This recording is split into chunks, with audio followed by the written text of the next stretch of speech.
Bonjour à toutes et à tous, nous sommes ici encore aujourd'hui pour aborder le thème 2, théorie générale sur l'acquisition d'une langue étrangère, les concepts d'interlangue et le traitement de l'erreur. Donc, à partir de ce titre, de ce sujet, on va donc aborder trois grands points, d'accord? Donc, d'abord une introduction, puis l'apprentissage et l'acquisition, d'abord avec les différentes théories de linguistique, psycholinguistique et sociolinguistique. Et puis, la conception sur l'apprentissage, les concepts d'interlangue et les traitements de l'erreur. D'accord? Finalement, on fera une conclusion. Ceci dit, tout d'abord, dire dans l'introduction, comme toujours, une citation pour ouvrir les sujets, une justification pourquoi ce sujet est pertinent, d'accord? Parce qu'il aborde les différentes théories, etc., de l'acquisition des langues étrangères. Donc, ça, c'est très important. Et les concepts d'interlangue, le traitement de l'erreur, parce que nous, profs, nous allons aborder des enfants ou des élèves qui vont avoir un concept d'interlangue qui va changer au cours des années. Et aussi, nous allons devoir traiter leurs erreurs. C'est pour ça qu'il est important pour nous de connaître ces sujets. Puis, on fera un petit paragraphe en parlant que avant, dans le passé, les gens apprenaient les langues avec une méthodologie centrée et basée et fondée sur la grammaire et la traduction, et qu'aujourd'hui, on nous pousse vers le développement d'une compétence de communication. D'accord? C'est la communication qui nous intéresse le plus. Et finalement, nous ferons une introduction au sujet. Dans cette introduction au sujet, nous allons dire, comme le sommaire, d'accord, ce que nous allons traiter. Donc, on va parler des théories linguistiques, sociolinguistiques et psycholinguistiques, des conceptions sur l'apprentissage, et finalement, on abordera le thème de l'interlangue et le traitement de l'erreur. Ceci dit, nous passons à l'apprentissage-acquisition. Alors, nous allons faire d'abord une toute petite différence entre ce qui est l'apprentissage, l'acquisition et l'enseignement, d'accord? Donc, l'apprentissage, c'était ce que les enfants faisaient avant, l'acquisition, c'était ce que l'on pousse à faire. Il y a aussi une différence parce que l'apprentissage se fait normalement quand il y a un effort, quand on est par exemple en classe, un cours, les élèves apprennent. Mais quand ils le font sans faire exprès ou quand ils apprennent, on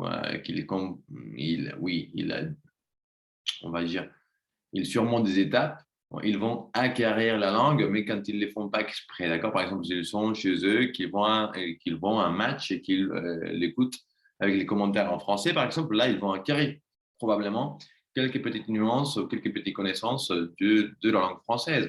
Et finalement, l'enseignement, c'est ce qui porte sur nous, professeurs. On va aussi dire qu'il y a une approche multidimensionnelle d'abord, parce qu'on va parler des différentes théories qui portent sur la langue, comme les théories linguistiques, les psycholinguistiques et les sociolinguistiques, mais aussi des théories sur l'apprentissage, d'accord, comme celle de Skinner ou comme celle, par exemple, de Piaget. Ceci dit, dans les théories linguistiques, il faudrait donc tout d'abord aborder Saussure, qui va nous parler de son structuralisme avec la différence et la liaison arbitraire entre signifié et signifiant. D'accord? Le structuralisme qu'il va dire, comment les langues sont mises en place, si vous voulez. Et aussi, on va donc continuer avec Bloomfield, qui développe encore la théorie des Saussure dans ses cours de linguistique générale en 1917. Et c'est Bloomfield qui les développe un peu plus et qui va servir de base, par exemple, à multiples méthodologies, comme c'est le cas des MAV, des MAO, des méthodologies audio-orales. Puis, nous allons parler aussi des LADO, des linguistiques à travers les cultures, d'accord, avec les théories sur le LADO, basées sur le LADO. Il faudrait dire qu'il y a une approche où il y a un meilleur apprentissage lorsqu'une langue étrangère se ressemble à une langue maternelle, c'est-à-dire plus la langue étrangère est semblable à notre langue maternelle, celle que l'on a déjà acquis, celle que l'on connaît déjà, et bien plus facile sera l'apprentissage ou l'acquisition de cette deuxième langue étrangère. Puis, il faudrait dire que Chomsky, dans les années 60, il va nous parler de générativisme. Et ce qu'il va proposer, c'est la structure dentale et la grammaire universelle.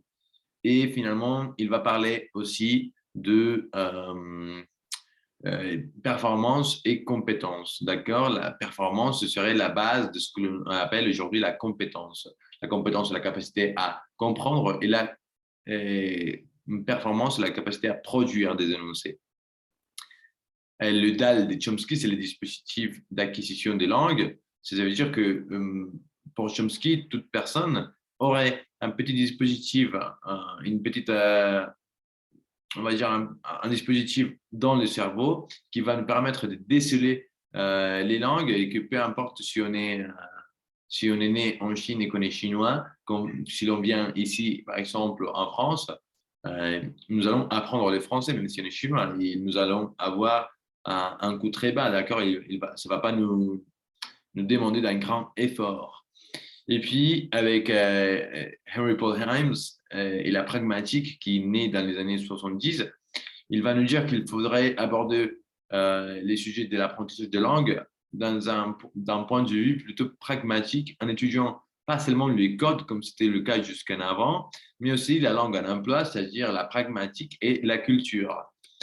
Finalement, l'apprentissage acquisition, il aborde aussi la psycholinguistique, comme c'est le cas de Selinger, qui va nous proposer le concept d'interlangue, d'accord? Il va nous donner la définition d'interlangue qui sera puis développée par Corder et Nemser, qui vont d'abord Selinker, c'est celui qui propose donc la définition, d'accord? La définition d'interlangue, c'est de Selinker, et c'était une définition qui disait que l'interlangue était chacun des stades intermédiaires lorsque l'on apprend une langue, d'accord? Donc c'est quelque chose qui va bouger, qui va avoir des différents stades pour que, au fur et à mesure que l'on apprend une langue. Donc on va partir d'un petit stade et que l'on va continuer en abordant les autres stades.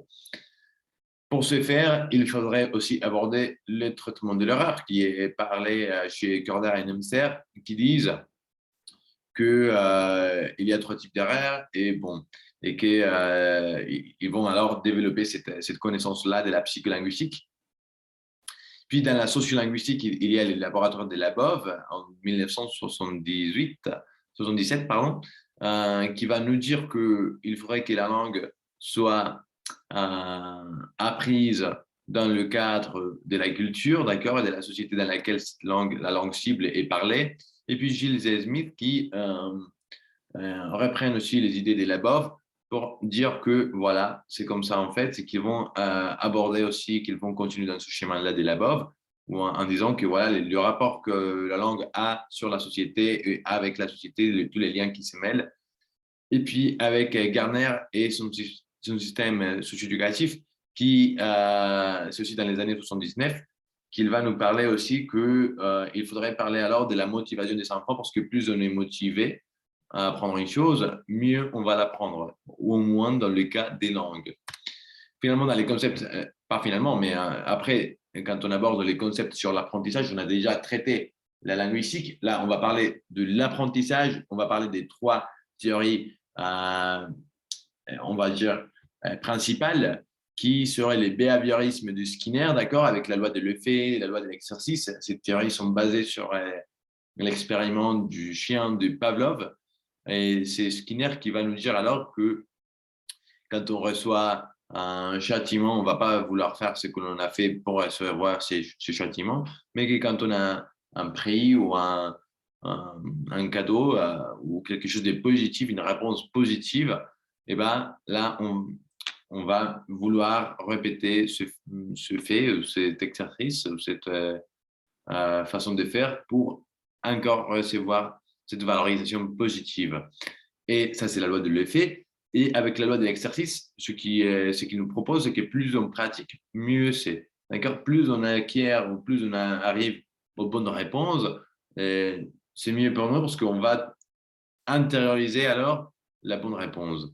Le volontarisme qui nous parle aussi de la volonté de l'apprenant à vouloir apprendre quelque chose, la motivation et tout le rôle de tout ce qui appartient au vouloir, au souhait et au désir de l'apprenant. Quand on accomplit ses souhaits en apprenant une chose, bah, mieux résultat on va avoir, au meilleur résultat on va avoir.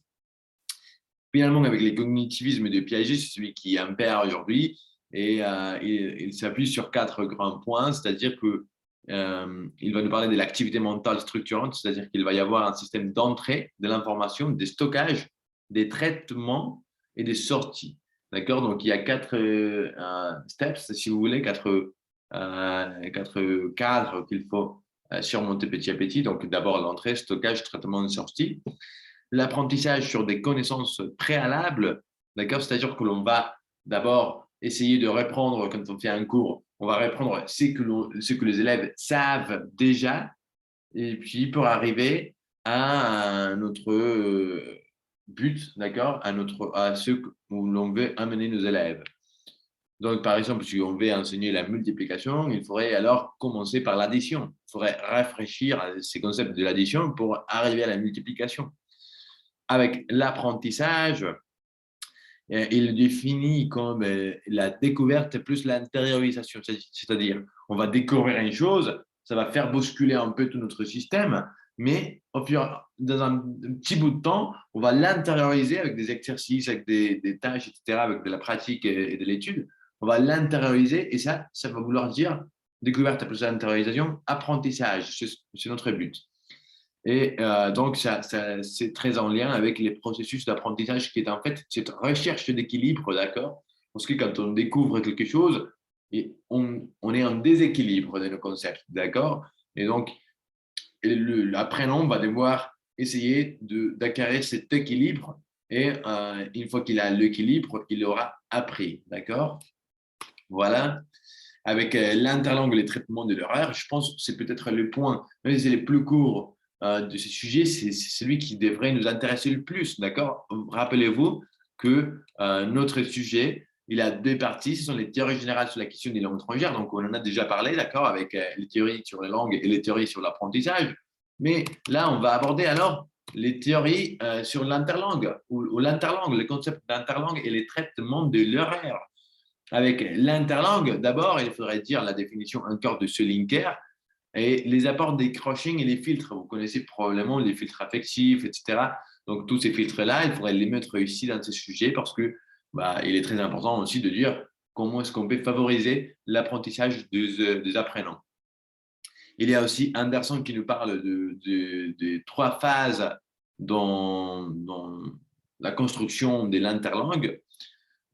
Et ce sont les phases de input, intake et output. Input, c'est tout ce que l'on reçoit, d'accord? C'est quand on reçoit, quand on lit un texte, par exemple, quand on écoute un enregistrement audio, c'est du l'input. L'intake, ça veut dire que l'on processe. Quand on fait un procès mental pour intérioriser ça, et l'output, c'est quand on les produit, quand on est capable de produire la langue que l'on a écoutée, que l'on a reçue, que l'on a eu comme input, que l'on a après traité comme intake et que l'on est capable d'exprimer maintenant comme output. Voilà. Mais par contre, il y a quand même les sujets de la fossilisation, d'accord? C'était aussi Corder et Nemser qui nous parlaient aussi déjà des fossilisations. La fossilisation, c'est quoi? C'est en fait que parfois, dans ce concept d'interlangue, on acquiert des stades. Là, on est d'accord. D'accord. Donc, une fois qu'on acquiert des stades, parfois, on arrive à un niveau, à un certain niveau, où l'élève, il se voit déjà capable, par exemple, de communiquer et qu'il n'a plus de problème pour communiquer, même s'il ne le fait pas avec une beauté grammaticale, lexicale, etc. Mais il est capable déjà de communiquer ses besoins, ses désirs, etc., tout ce dont il a besoin. Et alors, l'élève ou l'apprenant ne va plus vouloir apprendre, même s'il a dit qu'il veut, etc. S'il n'y a pas vraiment un grand exercice, c'est quelque chose qui est déjà dans notre subconscient et il va plus pouvoir avancer. D'accord? Donc, parfois, on arrive à la fossilisation de l'erreur. Cette fossilisation, d'accord, est double, dans un double sens. Comme je viens de le dire, dans des élèves qui ont déjà, par exemple, un niveau B1, B2, et là, ils sont plus capables d'avancer parce qu'ils ne ressentent plus le besoin. Mais par contre, il y a aussi la fossilisation des erreurs parce que, comme dans les LADO, parfois, on utilise des emprunts, on copie des structures de notre langue maternelle et on les utilise. Et même si ce n'est pas la bonne structure, que ça ne marche pas correctement ou que ça ne se dit pas vraiment comme ça dans la langue étrangère, parfois ça marche quand même. Et donc, il va voir qu'il est capable d'être compris. Et donc, il va fossiliser cette erreur parce que, voilà, ça marche pour lui.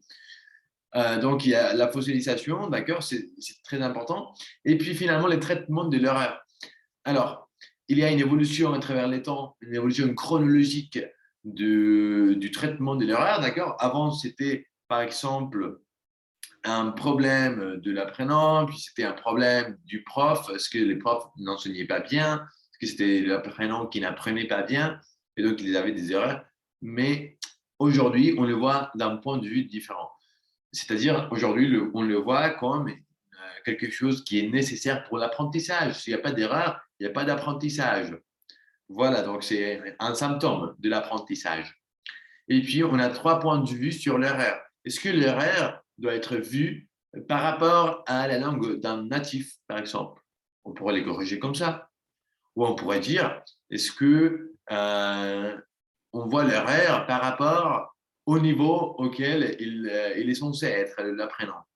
D'accord? Par exemple, si on est dans un cours de A2, par exemple, ou dans un cours de baccalauréat, est-ce qu'ils ont des erreurs normales à faire dans un baccalauréat ou pas? Est-ce qu'ils ont des erreurs qui seraient corrigées après? Et par exemple, on pourrait aussi les corriger avec l'apprentissage le système d'interlangue de notre apprenant. C'est-à-dire, est-ce qu'il savait déjà ceci avant et maintenant il fait l'erreur, ou est-ce que c'est quelque chose de nouveau qui lui est présenté et qui maintenant il essaie de comprendre, mais il n'y arrive pas encore. C'est pour ça qu'il commet des erreurs. Ben, on a ces 3 points de vue. Et on a aussi 3 types de corrections. Quels sont les types de corrections que l'on peut faire? Et ben alors, tout d'abord, c'est en prenant en compte que ce que l'on veut, c'est motiver l'enfant, d'accord? Motiver l'apprenant. Ça, c'est notre but. Donc, avec les corrections, il faut être très soigneux parce qu'on ne veut pas couper tout le temps, par exemple. C'est une manière, par exemple, si quelqu'un commence à faire un monologue, une activité orale, on va les corriger tout le temps. Ou si on nous remet une production écrite, on va mettre tout le temps en rouge.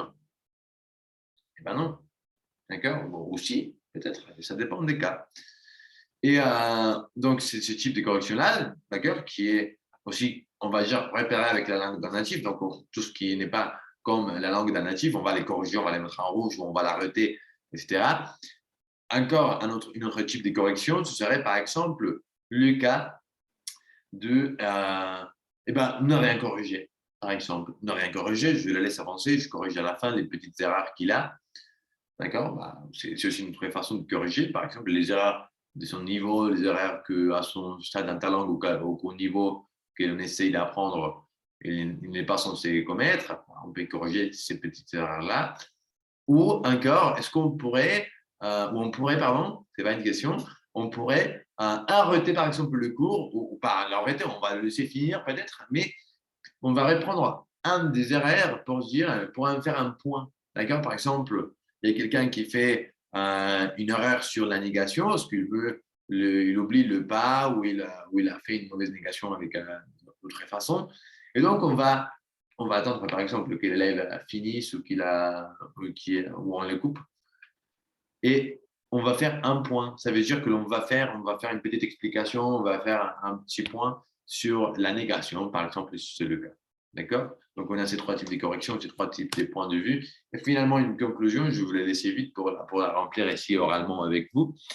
Eh ben, qu'est-ce qu'on a appris d'ici? Eh ben, on a appris que l'apprentissage des langues, d'abord, il se fait d'une façon multidimensionnelle, d'accord? C'est-à-dire qu'il faudra tenir en compte l'évolution chronologique, étant donné que nous, profs, et nous devons chercher une méthodologie communicative qui a comme un des 4 piliers l'éclectisme, ben, on va devoir connaître toutes ces théories-là, d'autant les théories sur l'apprentissage que les théories sur la langue. Les deux sont très importantes pour nous et avec toutes ces petites différences. Et puis finalement, les concepts d'interlangue, parce que voilà, nous, profs, nous allons travailler avec un produit qui sont les interlangues de nos élèves. D'accord?